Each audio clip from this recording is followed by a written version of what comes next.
Today was like any other day in the city of Hillwood, but most of the kids were depressed due to their missing friend, Arnold. He walked home alone after he hung out with his friends one night, but no one had heard from him after that. Ever since then, life didn't feel the same without him. He always helped people in need and talked to them about their problems. He was such a good kid that everyone loved, and no one could understand who would hurt him. One day after the school bell rang, most of the kids headed home, while some still searched for him. But Helga put on her bully persona and said that she had more important things to do at home than care about that football head. With that reply, Gerald was ready to attack her. His best friend was gone, and Helga still had the nerve to talk about Arnold like that.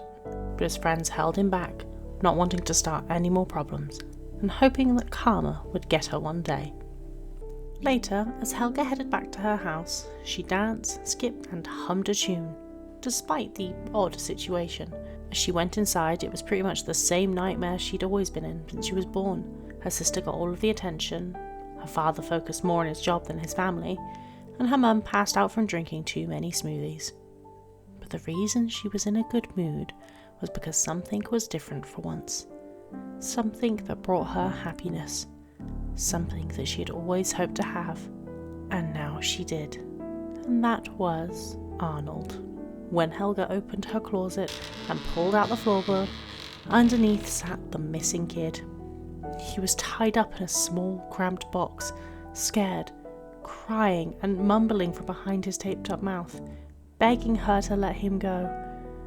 He had tears in his eyes, showing how much he missed his grandparents. But Helga was too far gone. She thought that he was crying from seeing her beautiful face. As she recited one of her poems to him, Arnold cried harder, not believing that he was in this mess.